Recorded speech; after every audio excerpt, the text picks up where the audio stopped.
జాతిరత్నాలు cinema చూసినప్పుడు నవీన్ పోల్శెట్టి మా తెలంగాణ పోరగాడు అని అనుకున్నారు.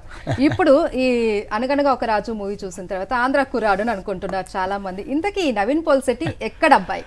నవీన్ పోల్శెట్టి ఆంధ్ర టు తెలంగాణ ప్రతి ఇంటి కుర్రాడు. సో సేఫ్ ఆన్సర్, ఇది సేఫ్ ఆన్సర్ కాదు, ఇది నిజమైన. ఎందుకంటే వాళ్ళు చూపిస్తున్న బాక్స్ ఆఫీస్ రిజల్ట్లో మీరు చెక్ చేయండి. యాక్చువల్గా నేను చెప్పిన రాంగ్ ఆన్సర్. ఆంధ్ర టు తెలంగాణనే కాదు, మా సినిమాలో ఒక డైలాగ్ ఉంది, అనకాపల్లి నుంచి అమెరికా దాకా మొత్తం మన కాన్స్టిట్యున్సీ.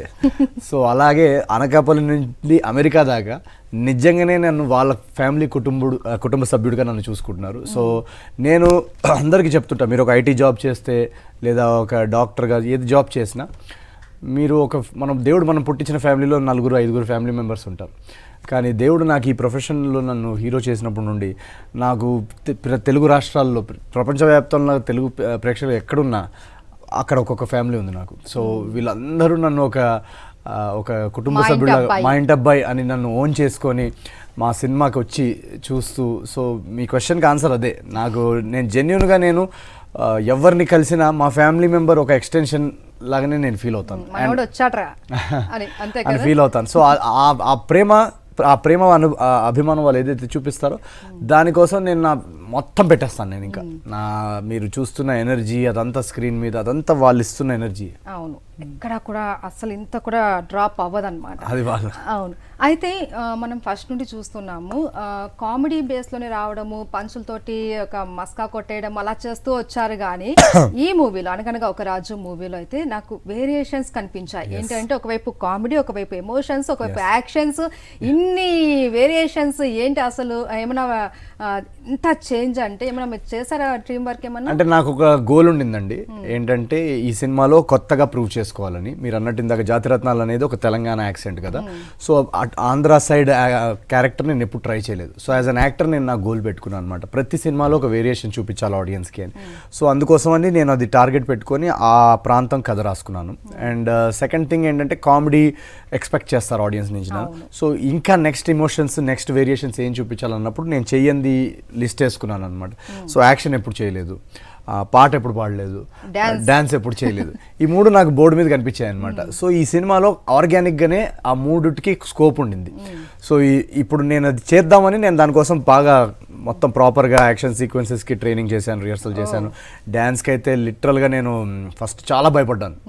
ఎందుకంటే నేను ఫస్ట్ టైం సెట్ సాంగ్స్లో డ్యాన్స్ చేయడం, వాళ్ళు ఎలా రిసీవ్ చేసుకుంటారో తెలియదు.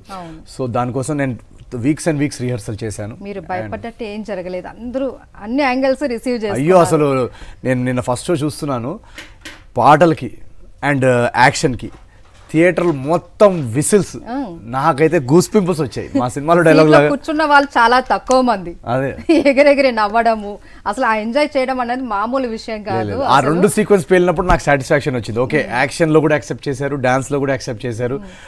ఇదేంటంటే నేను ఫస్ట్ టైం ఒక mass commercial hero angle explore చేశాను ఈ సినిమాలో.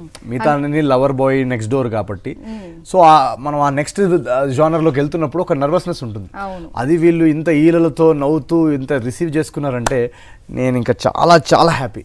ఏమైనా వర్క్ చేస్తారా అవన్నీ కూడా? అయితే నాకు ఒక విషయం తెలిసింది, ఈ యాక్షన్ సీన్స్ కానీ డ్యాన్స్ కానీ ఓకే, కాస్త టేక్స్ తీసుకుని ప్రాక్టీస్ అవి చేస్తూ చేయొచ్చు. బట్ మీరు ఈ మూవీలో సింగర్గా కూడా అరంగేట్రం చేశారు. అది ఇంకా నిజంగా చాలా వర్క్ చేయాలి, హార్డ్ వర్క్ చేయాలి.